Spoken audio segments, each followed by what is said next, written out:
Um combate que termina na ida para o céu.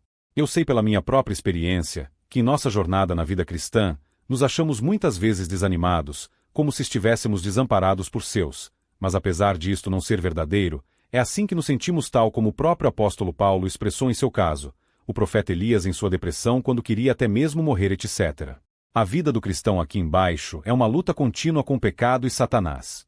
Ele é, como Jeremias disse de si mesmo, nascido um homem de conflito.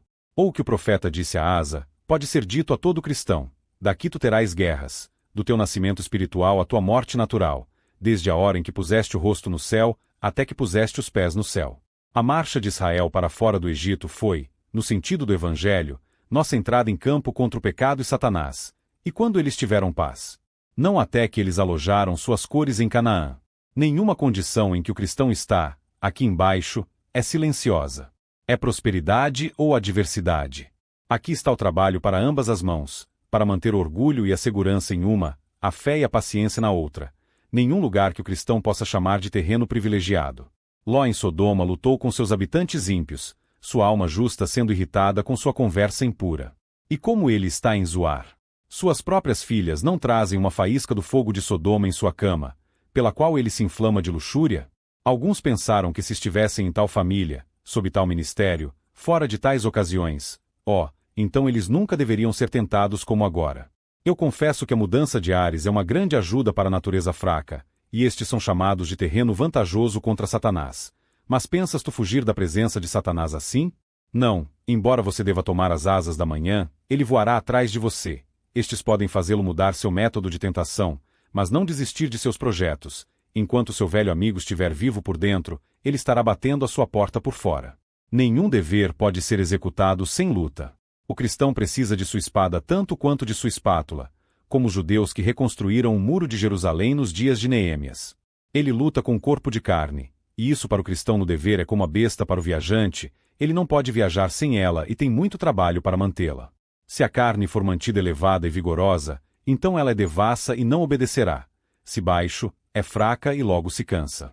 Assim, o cristão poupa avança terreno, porque precisa ir no ritmo de seu corpo fraco. Ele luta com o corpo de pecado tanto quanto de carne. Este murmura quando a alma está assumindo qualquer dever, de modo que ela não pode fazer o que faria. Como Paulo disse, eu teria vindo uma e outra vez, mas Satanás me impediu. Eu teria orado, pode o cristão dizer, em tal hora, e meditado na palavra que ouvi, as misericórdias que recebi em outra hora, mas esse inimigo atrapalhou. É verdade, a graça balança o cetro em tal alma.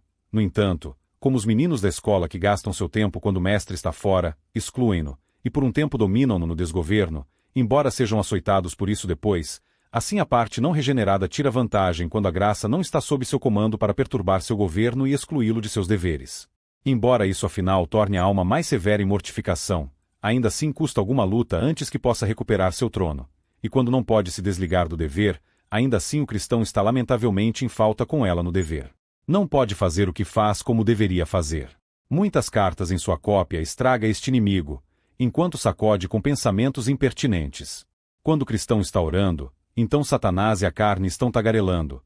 Ele chora, e ele mais alto para apagá-lo ou abafar seu choro. Assim, vemos que o cristão é atacado por todos os lados por seu inimigo. E como pode ser de outro modo, quando as sementes da guerra estão profundamente enraizadas nas naturezas de ambos, que nunca podem ser enraizadas até que o diabo deixe de ser um diabo, o pecado deixe de ser pecado e o santo seja um santo? Embora os lobos possam rosnar uns para os outros, logo ficam quietos novamente, porque a briga não está em sua natureza. Mas o lobo e o cordeiro nunca podem ser feitos amigos. O pecado lutará contra a graça, e a graça contra o pecado, sempre que eles se encontrarem. Repreensão para aqueles que não são verdadeiros lutadores. Primeiro, isso pode reprovar como luta. Mas contra quem? Contra Deus, não contra o pecado e Satanás. Esses são realmente homens ousados, que ousam tentar lutar com o Todo-Poderoso. Contudo, existem tais, e uma é pronunciada contra eles, Isa. 45, 9. Ai daquele que contende com seu Criador. É fácil dizer qual deles será derrotado. O que ele pode fazer a não ser quebrar suas pernas, que as espatifam contra uma rocha? É provável que haja uma bela batalha, quando os espinhos competem como fogo e os restolhos com as chamas. Mas onde moram esses gigantes que ousam entrar na lista com o grande Deus? Quais são seus nomes, para que possamos conhecê-los e marcá-los como criaturas acima de todas as outras indignas de viver. Preste atenção, ó tu que pedes, que o homem miserável a quem procuras desafiar não seja encontrado em tuas próprias roupas. Judas era o traidor, embora não respondesse por seu nome, mas adiasse com o mestre, sou eu? E assim você pode ser um lutador contra Deus. O coração é enganoso. Mesmo o santo Davi, com toda sua ira, se acendeu tanto contra o rico, que tirou a ovelha do pobre, que a amarrou com juramento, que não viveria o homem que o fizera, mas prova finalmente ser ele próprio o homem, como o profeta disse a ele, segundo Samuel 12. Agora, existem duas maneiras pelas quais os homens lutam contra Deus. Primeira, quando eles lutam contra seu espírito. Segunda, quando eles lutam contra sua providência. Quando lutam contra o seu espírito. Lemos sobre o espírito lutando contra a criatura, meu espírito nem sempre lutará com o homem. Gênesis 6 verso 3, onde o esforço não é com raiva e ira para destruí-los, que Deus poderia fazer sem qualquer agitação ou contenda, mas uma luta amorosa e competição com o homem. O velho mundo estava correndo com tal carreira para a ruína, que ele envia seu espírito para se interpor, e por seus conselhos e reprovações para oferecer, por assim dizer, pará-los e recuperá-los. Como se alguém vendo outro pronto para oferecer violência contra si mesmo, devesse se esforçar para tirar a faca de sua mão, com a qual ele faria o mal. Ou aquele que tem uma bolsa de ouro na mão para dar, deve seguir outro por todos os tipos de súplicas, lutando com ele para aceitá-la e pegá-la. Esse tipo de conflito é o do espírito com os homens. São as concupiscências dos homens, aqueles instrumentos sangrentos de morte, com os quais os pecadores estão se prejudicando, que o Espírito Santo se esforça por seus doces conselhos e súplicas para sair de nossas mãos. Eles são a graça e vida eterna de Cristo que ele se esforça para nos fazer aceitar nas mãos da misericórdia de Deus, e por repelir o Espírito lutando com eles, os pecadores são justamente contados como lutadores contra Deus. Vós, obstinados e incircuncisos de coração e ouvidos, sempre resistis ao Espírito Santo. Atos 7 verso 51. Agora, há uma luta dupla do Espírito e, portanto, de nossa luta contra ele. O Espírito luta em seus mensageiros com os pecadores. Eles vêm a seu serviço, e não por conta própria, ele atesta os fiéis conselhos, reprovações e exortações que eles nos dão como seu próprio ato. O que Noé, aquele pregador da justiça, disse ao velho mundo é chamado de pregação do Espírito. 1 Pedro 3 verso 19. As dores que Moisés, Arão e outros servos de Deus tiveram ao instruir Israel são chamadas de instrução do Espírito, Neemias 9 verso 20, de forma que quando a palavra, que os ministros de Deus trazem em seu nome, é rejeitada, os fiéis conselhos que eles dão são lançados nos calcanhares dos pecadores e desprezados. Então eles lutam com o Espírito, e lutam contra Cristo como se ele visivelmente em sua própria pessoa tivesse estado no púlpito, e pregado o mesmo sermão para eles. Quando Deus vier a considerar os pecadores, isso será provado. Então Deus esfregará suas memórias e cuidará de sua luta com você e de sua resistência cruel. Eles, quer ouçam, quer deixem de ouvir, saberão que aqui esteve um profeta entre eles. Ezequiel 2 verso 5. Agora os homens logo esquecem quem e o que ouvem. Pergunte-lhes o que foi pressionado em suas consciências nesse sermão. Eles se esqueceram. Quais foram as verdades preciosas apresentadas em outro? E eles estão perdidos. E seria bom para eles se suas memórias não fossem melhores em outro mundo. Isso aliviaria seus tormentos mais do que um pouco. Mas então eles saberão que tinham um profeta entre eles, e que preço eles tinham com eles em suas mãos, embora fossem mãos de tolos. Eles saberão o que ele era e o que disse, embora 1000 anos atrás, tão fresco como se tivesse sido feito na noite passada. Quanto mais zeloso e compassivo, quanto mais doloroso e poderoso ele era em seu lugar, maior seria o pecado deles, para romper com tal violência sagrada oferecida para lhes fazer o bem. Certamente Deus terá algo pelo suor deles, sim, pela vida de seus servos, que se desgastaram lutando com tais rebeldes. Pode ser ainda, pecadores, seu firmamento é claro, nenhuma nuvem à vista que prenuncia uma tempestade. Mas saiba, como você costuma dizer, o inverno não apodrece nas nuvens, você o terá finalmente. Cada ameaça que seus ministros fiéis têm denunciado contra você com base na palavra, Deus está fadado a fazer o bem. Ele confirma a palavra do seu servo e cumpre o conselho dos seus mensageiros, Isa 44, 26, e isso no julgamento contra os pecadores, confirmando as ameaças, bem como na misericórdia cumprindo as promessas, que eles declaram como a porção de seus filhos. Mas haverá tempo suficiente para perguntar a eles, em um leito de enfermo, ou na hora da morte, se as palavras do Senhor transmitidas por seus pregadores fiéis não os alcançaram. Alguns confessaram com horror que eles têm como judeus tal como o Senhor dos Exércitos pensava fazer para nós, assim ele tratou conosco. Zacarias 1 verso 6. O Espírito luta com os homens mais imediatamente, quando ele faz suas abordagens internas às consciências dos homens, debatendo em seus próprios seios o caso com eles. Enquanto ele mostra a eles seus pecados em suas cores sangrentas, e para onde eles certamente os levarão, se não for considerado oportuno, o que ele faz de forma tão convincente, que a criatura às vezes cheira o próprio fogo e enxofre ao seu redor, e está atualmente em um inferno temporário. Outro enquanto ele negocia e trata com eles, fazendo aberturas graciosas para o pecador. Se ele voltar em sua reprovação, apresentar a graça do Evangelho e abrir uma porta de esperança para a sua recuperação, sim, cair em cortejar e implorar dele para lançar seus braços rebeldes, e vir a Cristo para a vida, cujo coração está em uma disposição presente para receber e abraçar o primeiro movimento que o pecador que retorna faz por misericórdia. Agora, quando o Espírito de Deus segue o pecador de um lugar a outro, e de vez em quando, sugerindo tais movimentos, e renovando seu velho terno, a criatura se lançará das mãos do Espírito, lutando assim com ele, uma coisa não realizada, longe de renunciar às suas luxúrias, ou ter qualquer afeição a Cristo como sempre. Isso é resistir ao Espírito em seu rosto, e carrega tanta malignidade nele, que mesmo onde não foi definitivo, pobres almas humilhadas tão sobrecarregadas com o horror disso, que não puderam por muito tempo serem persuadidos, mas que era o pecado imperdoável. Vejam, portanto, pecadores, como vocês usam o Espírito quando ele vem bater à porta de seus corações. Abra sua batida e ele será seu convidado. Você terá sua doce companhia. Rejeite-o, e você não tem a promessa de que ele baterá novamente. E se ele partir lutando contigo, infeliz, estarás perdido para sempre. Tu estás deitado como um navio lançado pelas ondas sobre alguma rocha alta, onde a maré nunca virá buscá-lo. Você pode vir a palavra, conversar com outras ordenanças, mas em vão.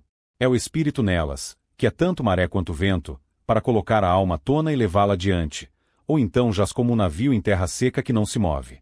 E também lutamos contra Deus quando lutamos com sua providência, e isso de duas maneiras. Primeira, quando estamos descontentes com sua providencial disposição de nós. Deus esculpindo por nós não nos agrada, mas sim que estejamos nos opondo às suas ações para conosco, pelo menos murmurando algo com a tolice em nossos corações, que Deus ouve tão levianamente quanto o homem nossas palavras. Deus conta, então, começamos a brigar com ele, quando não concordamos e dizemos amém à sua providência, seja ela qual for.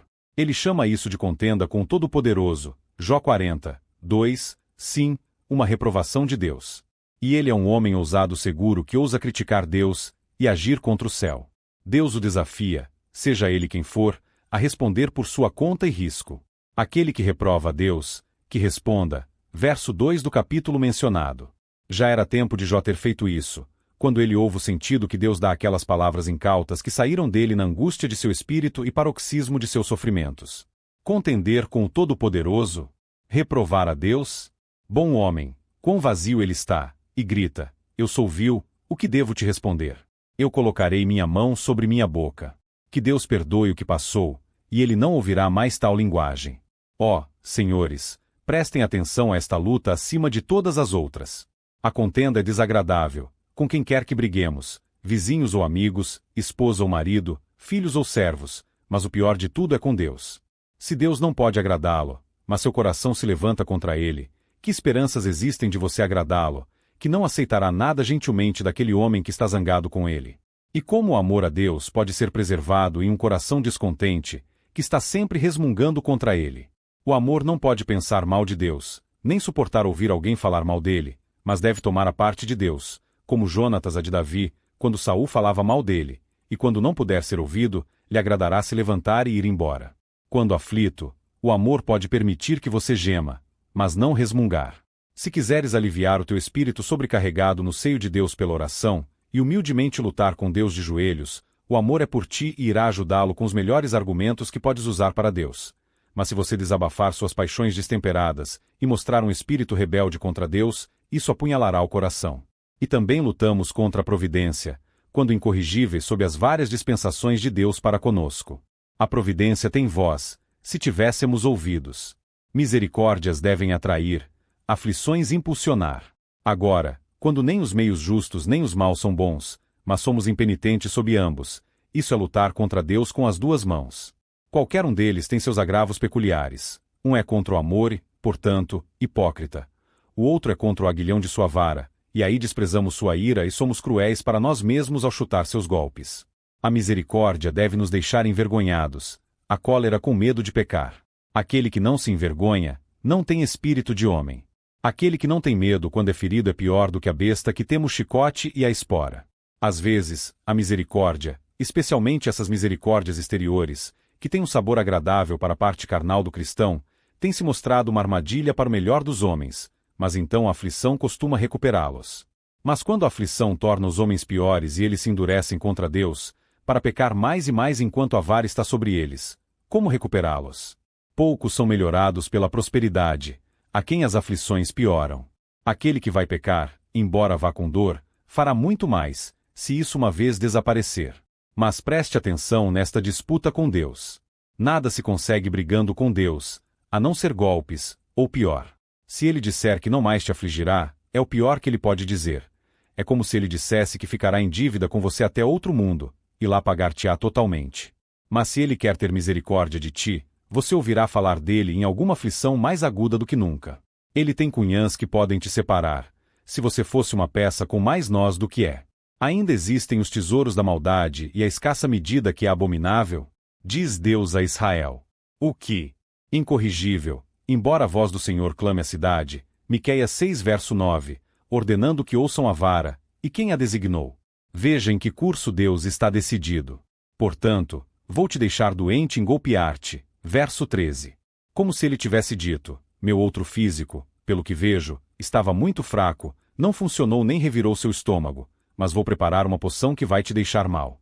Segundo, reprova aqueles que parecem lutar contra o pecado, mas não de acordo com a palavra de comando que Cristo dá. Existe uma lei na luta livre que deve ser observada. Se um homem também se esforça por vencer, ele não é coroado a menos que se esforce legalmente. 2 Tim. 2. 5. Ele faz alusão aos jogos romanos, para os quais havia juízes nomeados para cuidar de que nenhum jogo sujo fosse oferecido contra a lei da luta livre, o prêmio sendo negado a tais, embora eles superassem seus adversários, que o apóstolo aprimora para tornar o cristão cuidadoso em sua guerra, por estar sujeito a uma lei e disciplina mais rígidas, que requer não apenas coragem para lutar, mas obediência para lutar por ordem e de acordo com a palavra de comando. Agora, poucos fazem isso que vão para grandes lutas. Alguns, enquanto lutam contra um pecado, abraçam outro, e neste caso não é que a pessoa luta contra o pecado, mas um pecado luta contra outro, e não é de se admirar que ladrões caiam quando vão dividir o despojo. As luxúrias são diversas, Tito 3 verso 3, e é difícil agradar a muitos mestres, especialmente quando seus comandos são tão contrários. Quando os lances do orgulho representam bravura, extravagantes em entretenimento, os lances da cobiça aumentam. Quando a malícia pede vingança, a política carnal diz, esconde a tua ira, embora não perdoes. Quando a luxúria envia para suas prostitutas, a hipocrisia o puxa de volta para a vergonha do mundo. Agora, é o campeão de Deus aquele que resiste um pecado ao comando de outro. Pode ser pior? Alguns lutam, mas são empurrados para o campo, não voluntários. Seus medos escravos agora os assustam de sua luxúria, de modo que o combate é mais entre sua consciência e vontade do que entre eles e sua luxúria. Dê-me esse pecado, diz a vontade. Não, diz a consciência, deves escaldar e jogar fora. Um homem pode amar o vinho, embora não queira queimar os lábios. Os próprios hipócritas têm medo de queimar. Em tais combates, a vontade finalmente prevalece, seja subornando o entendimento para apresentar a luxúria que ele deseja em um vestido mais agradável, para que a consciência não se assuste com tais horríveis aparições de ira, ou pacificando a consciência com alguma promessa de arrependimento para o futuro, ou abstendo-se de algum pecado por enquanto, que é melhor poupá-lo, para ganhar assim a reputação de algo como uma reforma. Ou se tudo isso não acontecer, então, movido pela fúria de sua luxúria, a vontade proclama guerra aberta contra a consciência, pecando diante dela, como algum cavalo selvagem, que impaciente com a espora que o pica e o freio que o freia, coloca o freio entre seus dentes e corre a toda velocidade, até que finalmente ele se livra de seu cavaleiro, e então, onde ele vira o pasto mais farto, nenhuma cerca ou vala poderá retê-lo, até que no final você o encontre morrendo de fome em algum depósito por sua transgressão. Assim, muitos pecam a tal ponto que a consciência não pode mais segurar as rédeas nem sentar na sela, mas é jogada no chão e dada à morte. E então os infelizes vão onde suas luxúrias podem ter a refeição mais completa, até que finalmente pagam por seus prazeres roubados muito caro. Quando a consciência volta a si, os persegue e os leva mais seguramente pela garganta do que nunca, para nunca deixá-los ir até que os traga perante o tribunal de Deus. Outros lutam contra o pecado, mas não odeiam e, portanto, são favoráveis a ele e não buscam a vida do pecado como seu inimigo mortal. Esses lutam por brincadeira, e não seriamente. As feridas que eles causam ao pecado em um dia, são curadas no dia seguinte. Que os homens nunca se decidam tão fortemente contra o pecado, ainda assim, ele voltará a cair em seu favor, até que o amor ao pecado seja apagado no coração. E este fogo nunca morrerá por si mesmo. O amor de Cristo deve apagar o amor ao pecado, como Jerônimo diz excelentemente que um amor extingue outro. Este fogo celestial realmente apagará a chama do inferno, que ele ilustra com a carruagem de Assuero para Vasti, sua rainha, que no primeiro capítulo decreta a toda pressa que não mais se aproxime dele. Mas quando sua paixão está um pouco baixa, Ester 2 verso 1, ele começa a ceder em relação a ela, que seu conselho percebendo, atualmente procura uma bela virgem, em quem o rei possa colocar seu amor, e levar para seu leito real. Feito isso, não ouvimos mais falar de Vasti. Então, e não antes disso, o decreto da alma permanecerá contra o pecado, quando a alma receber a Cristo em seu seio.